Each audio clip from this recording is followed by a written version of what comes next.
All right, guys, welcome back to the channel. Today we're doing part 2 of our new boats to scan video. We just left the Stuart boat show. We walked through a ton of different boats. We got to check out everything from the bilges to the wiring to the consoles, prices. We even had the one gentleman on Invincible give us a full tour and give us a rundown of a bunch of different things. We also got to talk to people about how these boats are built, different construction and things like that. I had a lot of different comments on the last video, people asking, hey, can you go check out this boat? Can you go check out that boat? What's your opinion? And hopefully in this video, we get to answer some of those questions. We get to go through some of those boats that you asked me to go look at. And if you'd like to see more of these videos and more boats reviewed and kind of an in-depth review, non-biased review of different boats, drop a comment below. Which boats would you like to see? We also got to do get to see a whole different price range of boats today. You know, I was getting on boats that were $80,000, and then I got on a boat that, you know, starts at $800,000. So we got to see a wide range of boats today from all different price levels, and I really hope you guys enjoy this video. So if you like this video, drop a like, drop a comment if you have any questions, and hit that subscribe button. All right, so the first boat we took a look at here was the Seahun Ultra 239 SE. Sale price was $115,000 and the regular price was $130,000. Nice looking boat, nice color. Looks great from the outside. Had a 300 Yamaha on there. Diving right in, first hatch on the back of the boat is a bilge access. Looking in here, you know, looks pretty dirty and kind of messy. Not super clean, not super organized, but it is a bilge. And then, of course, on the first boat, we find a hatch that doesn't close all the way, right? We have a 1/4-inch little lift here. It's not laying flush. Not what you like to see on the first boat of the day, but moving right along, coming inside the boat. As always, a real nice dash setup on most of these boats. You got a Garmin screen, you got some rocker switches, you got a JL audio stereo. This particular one was missing the cover that goes over the JL audio stereo. And then it had a nice little phone holder here with a little piece of stretchy rope to hold your phone in place. We had electronic shifters, electronic controls, fly-by-wire on all the boats today. So that'll be the last time you hear me bring it up. Every single boat. No boat there had bionicle shifting. We had a little live well in the bow of this boat. You know, it looked like a decent little boat. If this is kind of the layout you like with the forward seating. And then going into the console immediately, we had this weird piece of carpet that was screwed to the forward side of the console. And I didn't realize that it was screwed in or a cover. So just a little pull on that thing, and that screw right there actually got pulled out of the fiberglass. So I would imagine in not a very long amount of time that thing will be falling off, and very moldy too. Kind of odd, just a random little piece of carpet like that to cover up that part of the console. Seems very lazy, in my opinion. Going into the console here, pretty much the same wiring that you saw in part 1 of this video. You know, some pretty much all heat shrink butt connectors, some doubled up with butt connectors and heat shrink over the top. Could be more organized, could be cleaner, but I would say pretty standard for what you see on boats in this $100,000 to $150,000 range, unfortunately. And even saw a couple butt connectors that were not even heat shrinked, even though they were heat shrink butt connectors. It seemed like they just forgot to heat shrink them. Some loose wires, not very clean, not very organized.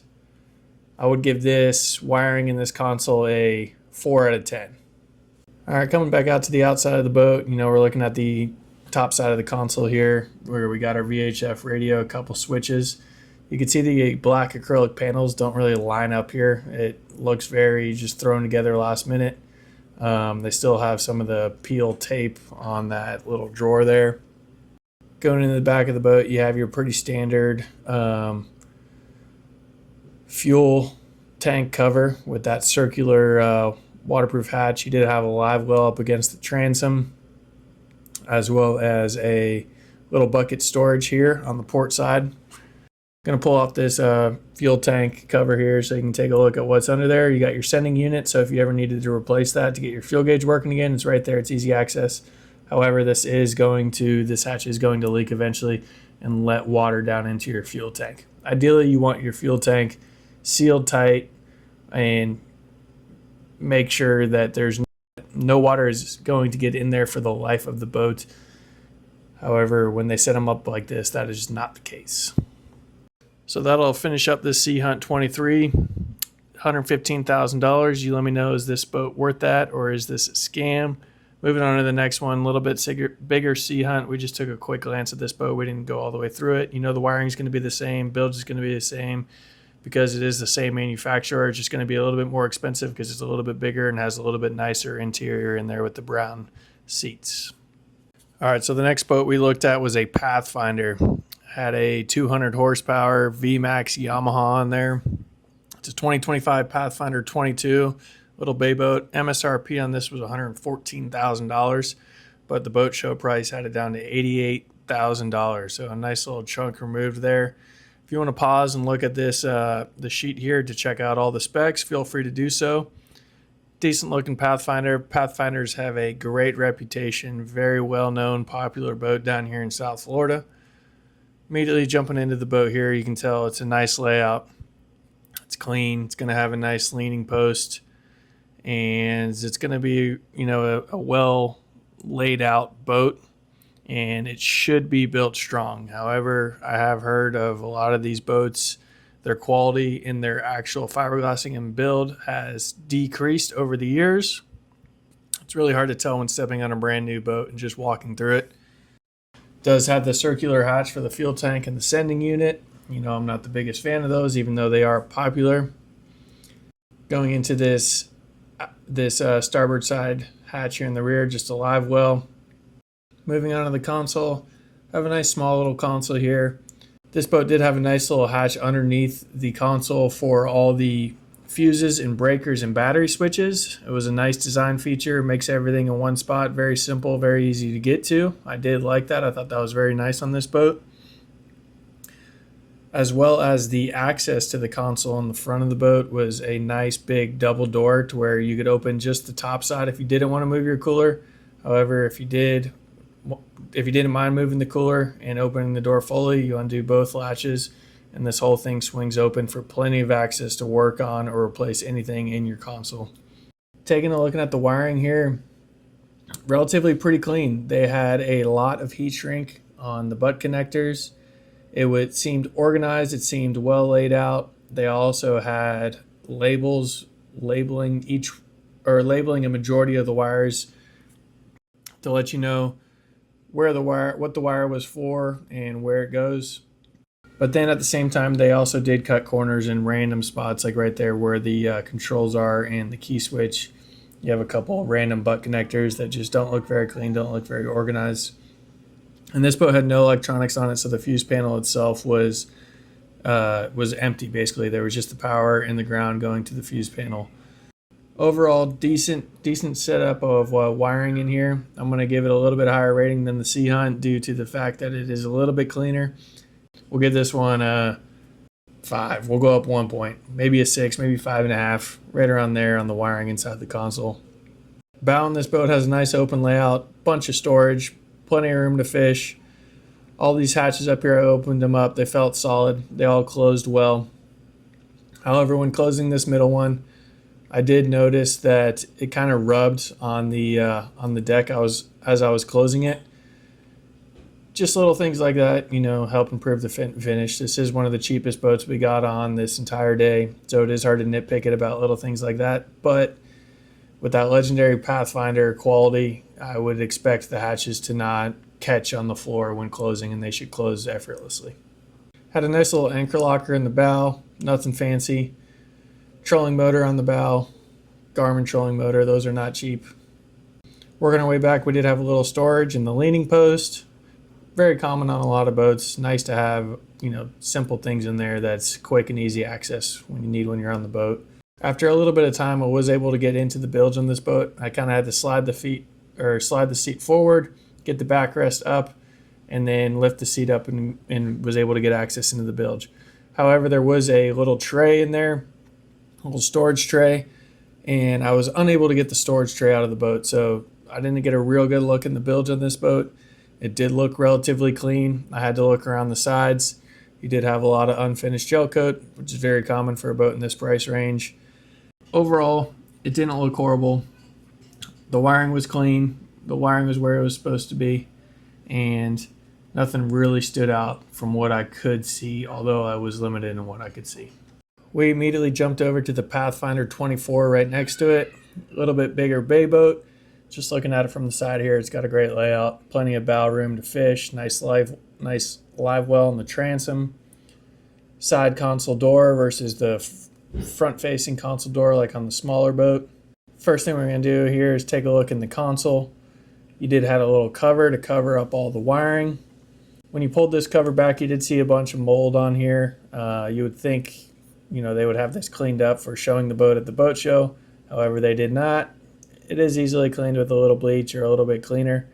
The wiring on this boat was clean, but it was not very organized. A lot of the wires were just kind of crimped together and zip tied up and pushed out of the way. Would be a little difficult if you had to get in here and replace something on this boat. You had some nice fish boxes here in the stern on both sides.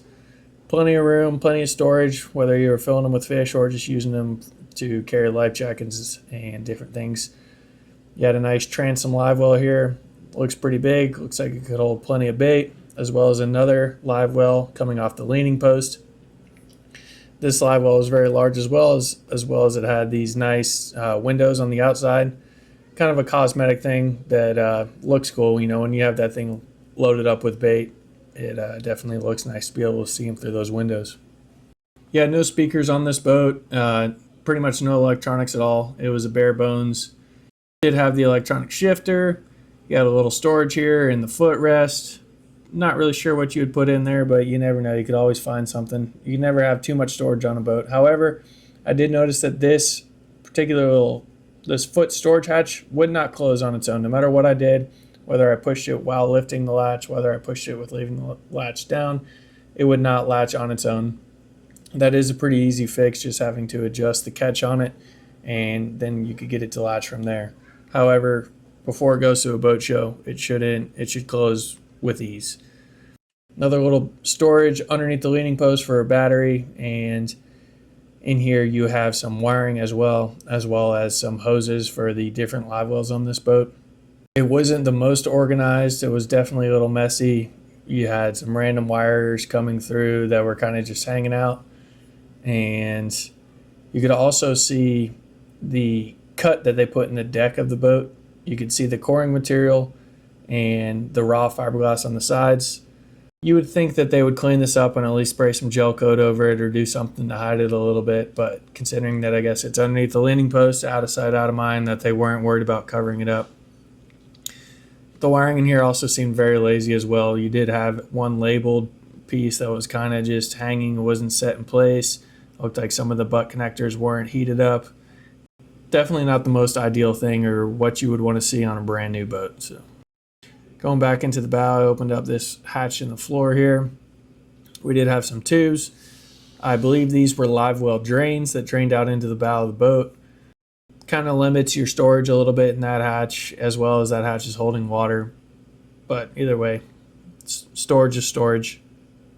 We opened up this little cooler here on the bow. Nice little cooler, all fiberglass. As well as I noticed that this cooler was actually removable. You can see it has a couple of latches there on the side, and you could take that cooler off the boat if you wanted to, I believe. So to finish up with this 2024 Pathfinder 24 Open, had a Yamaha F300 on it. If you want to take a pause and look at the options, you're more than welcome to. The MSRP on this boat was $173,000. Boat show pricing was $118,000. So nice chunk taken off there for the boat show sale. Let me know what you think. Is it a scam or is it worth $118,000? Drop a comment below. Moving on to the third boat we jumped on was a Stuart Boatworks 27. Had a 300 Yamaha V6 on here. This boat, I'm not going to lie, I like this boat. It was very simple. It was very basic. These seats back here are removable if you just want to go fishing. Or if you want to have a day at the sandbar, they are there ready to go.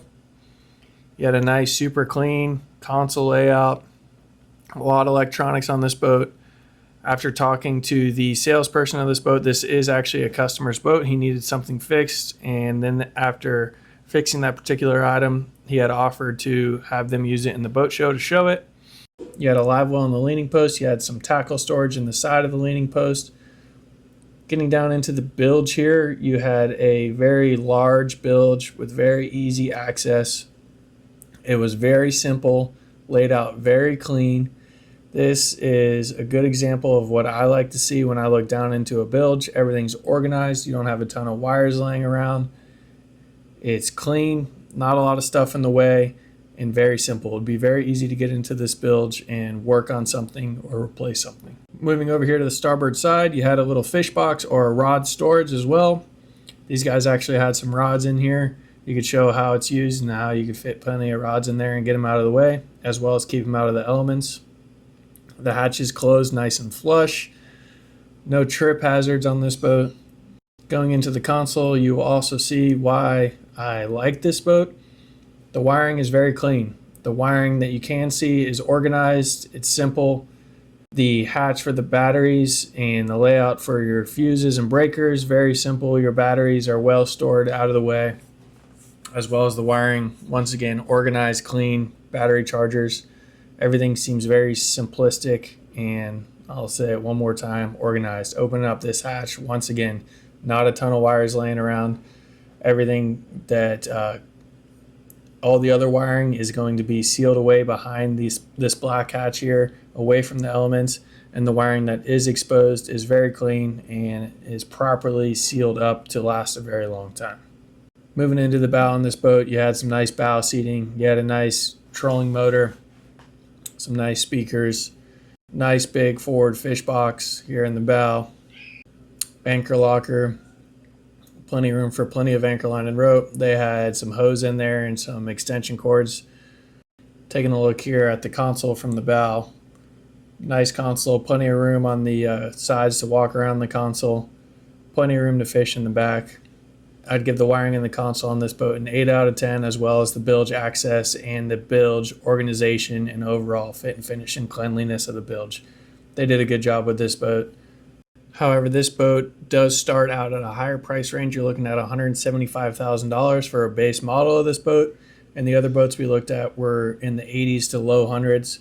So you see what the extra increase in price does get you as far as fit and finish. You know, this is a 23-foot boat. The other boats we were looking at were around in the same price range, 24s, 22s. So a little bit more expensive, better fit and finish, very great looking boat, and appeared to be very well built. So moving right along here and saving the big, very nice, expensive boats towards the end of the video, we are now looking at a Robalo 232. Special pricing on this was $113,000. It had a Yamaha F250. Decent looking boat from the outside, nothing crazy, very similar to a lot of the boats we looked at in part 1 of this video series. This is the R232 Explorer. On the back of the boat here, you have your freshwater fill-up as well as a freshwater shower. Decent little layout here in the back, no live wells, good little cruising boat, not going to be a hardcore fishing boat by any means. Plenty of seating in the bow if that's what you like. You have some storage in the bow, small little access hatch here, as well as some speakers and some loungers so you can lean back and put your feet up. Very nice console door with a nice latch, as well as a perfect design to have just enough room for this console door to open up all the way.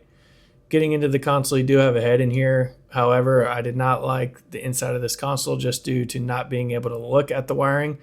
It was covered by these starboard pieces that were all screwed in and not easily removable. There is a positive to that being that most likely going to be very difficult for water to get in there and corrode things. However, when purchasing a boat, I like to look at the quality of the wiring and the fit and finish, hence all these videos, and you were unable to do that on this boat. Console layout, very nice, fancy looking. You got the gray and the black Bocatech switches, electronic throttles. No electronics on this boat as far as GPS or depth finders or anything like that. You did have some stereos. You did have some storage above the console with some very simple wiring. Wiring not well organized, kind of just hanging around. Looks a little thrown together. Nothing crazy, nothing special. The bilge access was part of the transom here. You did have a little storage container that covered up the bilge, but was easily removed, and then you had access down into the bilge. Relatively clean besides the leaves down here in the bilge. You did have a relatively small bilge pump and some very simple float switches. Wiring and hoses looked relatively clean and organized. The wiring over here on this bus bar did not look very professionally done, looked slightly thrown together, really no zip ties at all, kind of twisted, kind of not very organized. You also had some minor fit and finish quality details with some gel coat drips and some unfinished fiberglass work in the corner. And that'll finish up our Robalo 232 review. Quick and simple on this one, not going to go crazy into detail on this boat. The next boat we're going to look at is a Cayman 246D. It says Cayman on the side, but the logo on the side of the boat actually said Robalo, so I'd imagine they are the same boat builders and they just go back and forth on names and models. The price in this boat was $117,000, $653. You got a 300 horsepower Yamaha. So a nice clean bay boat style design here. You have some storage and some seating in the back. However, there's no live wells on this boat, not a lot of rod holders. Going to be more of a sandbar cruiser with a bay boat look to it. Going into the console on this one, it was stuffed with cushions and most likely had the wire covers like the previous Robalo. However, was not able to take a look at it at the Stuart Boat Show this time. Console, once again, clean, hardtop. Basically your standard things that you see on all the boats in this price range. However, going into the bilge on this boat, very messy, very unorganized, screams low quality, wires everywhere, big mess, not high quality whatsoever, not what I would want to see in buying a new boat. And that's going to finish up this quick review on this Robalo 24. Quick and simple on this one. The next boat we jumped on was a Cayman 26 HB. It was a 2025. The Stuart Boat Show price for this was $195,000. The factory MSRP is $235,000. So going to be a little bit more expensive boat here. Nice clean bay boat style design. It's going to have those low gunnels, easy walk around, easy fishability. This boat was outfitted with a couple of 10 or 12 inch Garmin's. Going to have a nice depth finder and GPS system on there. After making access to the bilge, really nothing too crazy to nitpick here. There was a lot going on with a lot of different hoses, but not a lot of messy wiring. Everything looked relatively clean and organized. I was surprised to see, as we're starting to get into more expensive boats here, that they're still doing the fuel tank circular hatch to make access for your sending unit. We had a nice simple console layout and design with some Boca-Tech switches. Plenty of room to see over the console while you're running the boat. Nice open bow with some bow seating with an extended bow platform for fishing or throwing a cast net, as well as a big storage hatch up here in the bow. Floor hatch up in the bow was nice and large and had a little add-on to place a bucket inside to secure a 5-gallon bucket. Going into the console, you had a nice heavy-duty door where the rod holders were built into the door that opened up very easily and gave plenty of access to the inside of the console. You had a nice breaker panel, fuse panel, and a nice cover to cover the interior, or to cover and protect the wires. When looking at the wiring initially, I saw the Boca-Tech switches actually had a nice each individual wiring harness for each switch. So if you ever had a switch fail, it would be an easy plug and play design to replace the switches. I thought that was a nice high quality feature on this boat, and the wiring in the console did look very organized and clean. Really nothing to nitpick other than a couple things that looked like they maybe got installed by an outside contractor where they weren't as of high quality as other parts, but really nothing to nitpick too hard on this boat. Something that is going to raise the boat and definitely going to be of higher quality than on other boats is actual glass windshields instead of isinglass. It's a very nice feature. It's easier to clean, it's easier to take care of, and it definitely keeps you out of the elements. Looking up in the storage container up top of the console on the hard top, yeah, and some wiring up there that was definitely way less organized than what you found in the console. 25, 39 Invincible. You got Trip 400 V10s for Mercury. Awesome power package on it. Boat will do almost 70 miles an hour. Cruise around at 40, 45 miles an hour. You got 2 live wells. You got one here. You got another one in the floor. In there. Yep. You got 2 big fish boxes on either side. You got a cooler in here. And then you got even more tackle station back here. This folds down. We got all kinds of Plano boxes and drawers. Jumlux hardware. Big Best Marine sea chest in there. 3 pumps for your 2 live wells. So big thing I point out in my videos is the fit and finish. And I've been on Invincibles. I know they're really nice. But maybe you can talk about a couple things you guys do to really improve on the fit and finish, via wiring and plumbing and stuff like that, just to increase like the life of the boat and the things inside of it. Sure, yeah, right. One of the big things for owners is going to have to be maintenance. You're going to have to service a boat at some time, so we do a really good job of our in-house plumbers and electricians of wiring this and labeling everything so it's clear and easy to get to. You have a giant access to your bilge. The hatch is huge. A grown person could get down in there and do some work without having to be a trapeze artist to get in there. Yeah. It's very nice, very clean. Thank you. We got 3 big captain's chairs here at the helm. All done with our custom honeycomb upholstery. The color, everything custom. Electronics in here. You got Garmin's, Mercury Vessel View, a couple radios.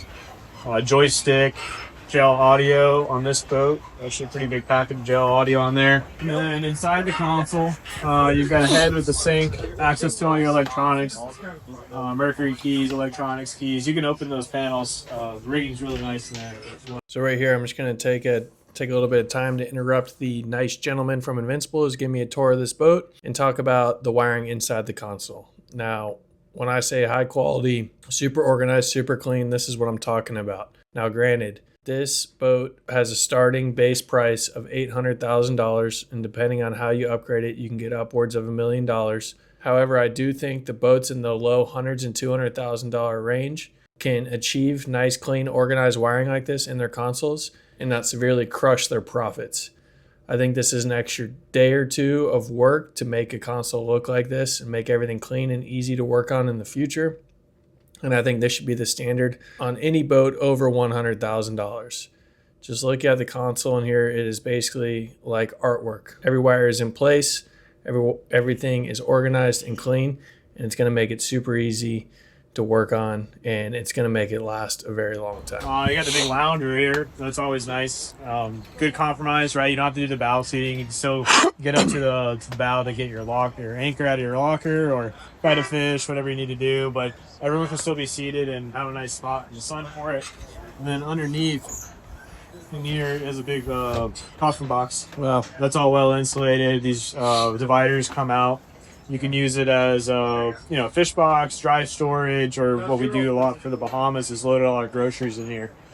Keep your dry stuff but cold up on here in this rack.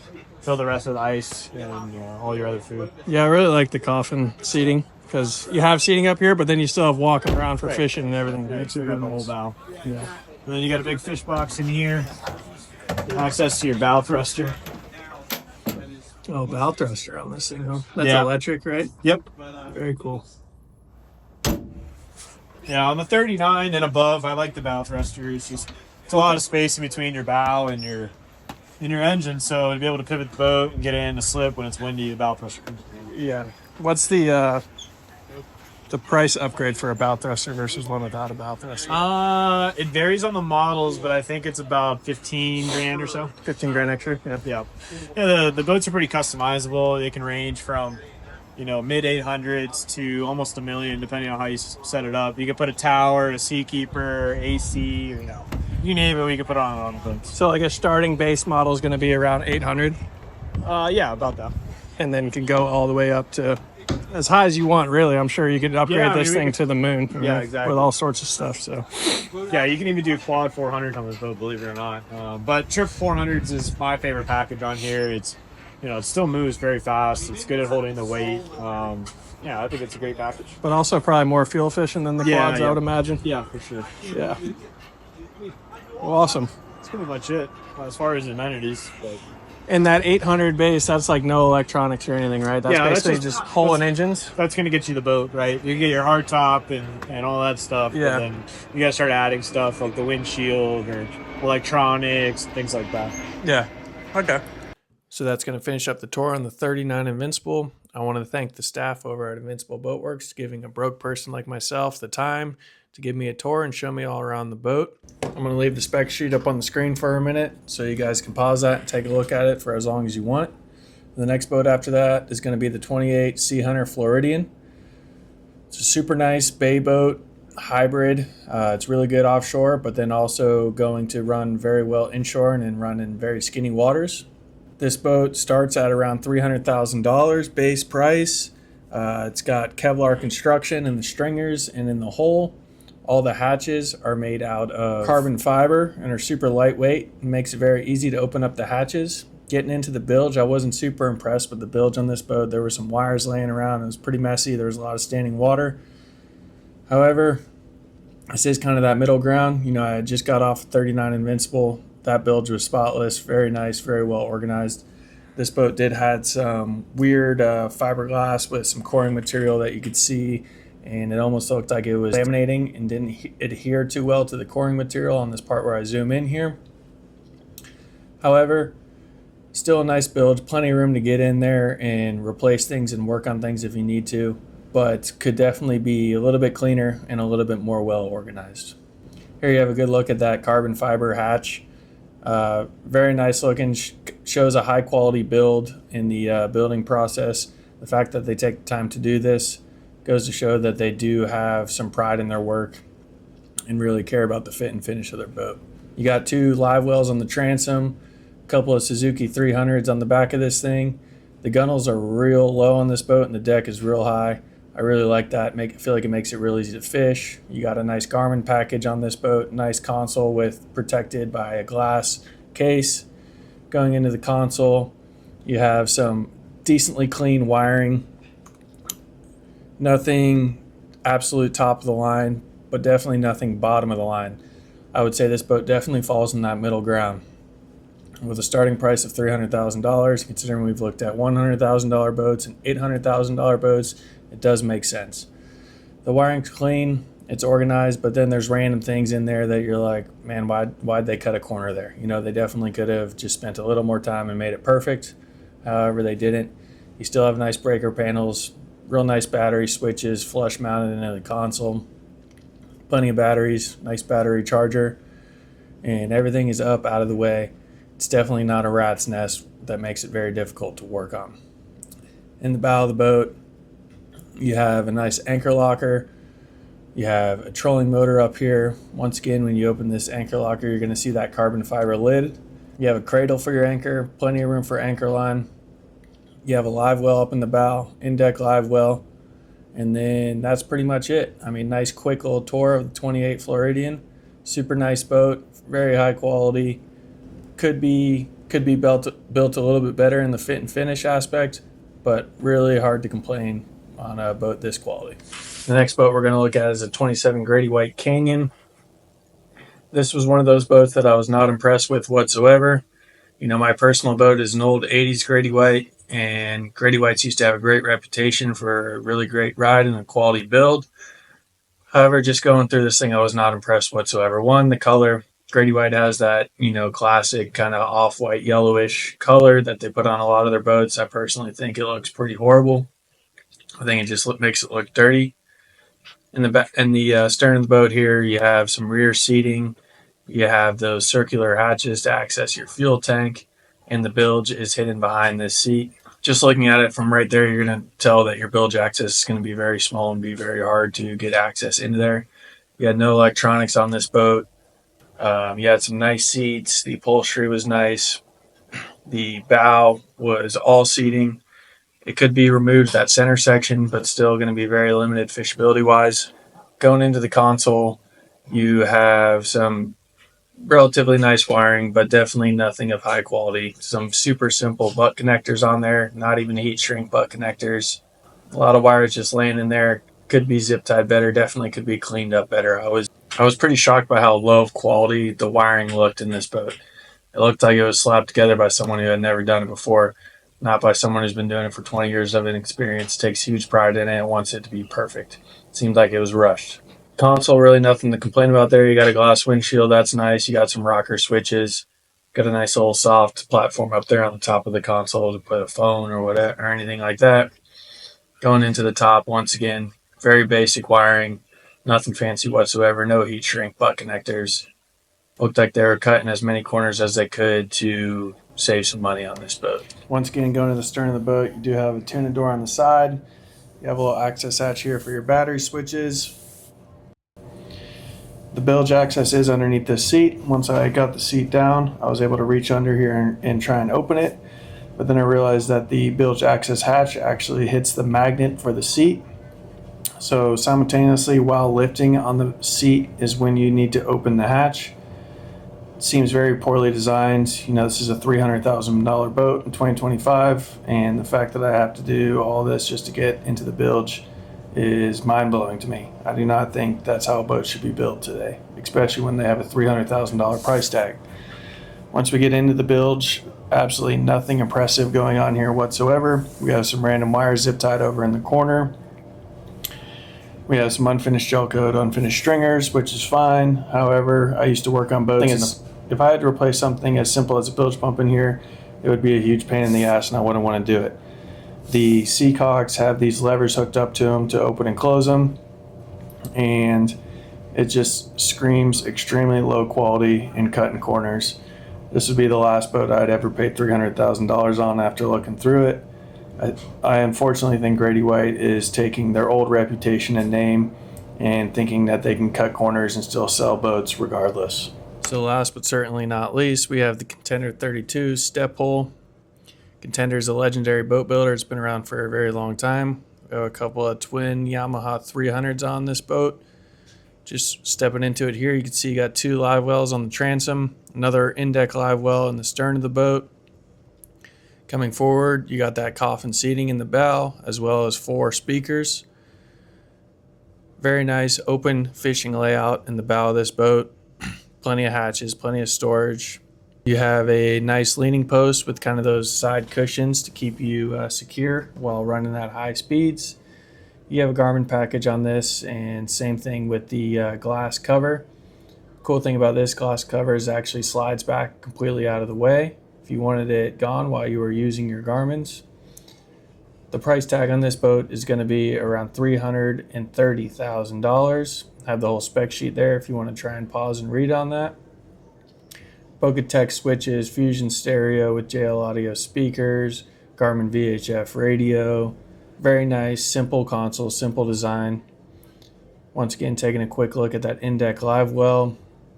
Rigid cooler that slides in and out of the leading post. Taking a look into the bilge here. You have a very clean bilge. Everything looks high quality. You have a sea chest for all your live well pumps and plenty of room to repair or replace anything. Looks like a very high quality build and fit and finish inside this bilge. However, you do have random wires that are kind of bundled up and zip tied in one corner. Looks like the one spot where they kind of cut a corner, I would say. The boat wiring and plumbing on this thing looks to be of high quality fit and finish. Going into the console, you have a nice breaker panel with all your battery switches. The wiring for the Garmin's looks relatively clean. It's definitely not perfect. You have a couple loops that are bigger than others.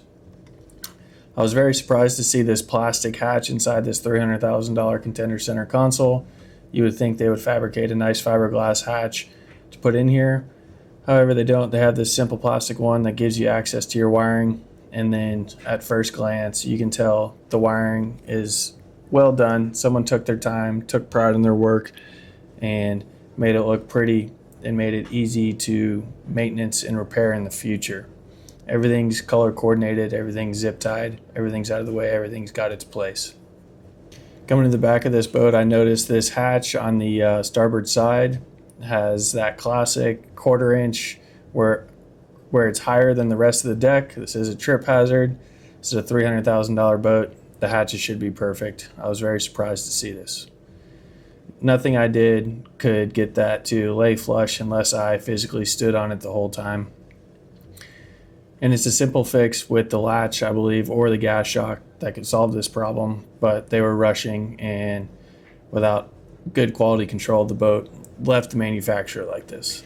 And that'll do it. That's going to wrap up this 32 contender, and that's going to be the end of this video. I hope you enjoyed watching. Please drop a like, comment, and hit that subscribe button. Let me know what boats you want to see in the future.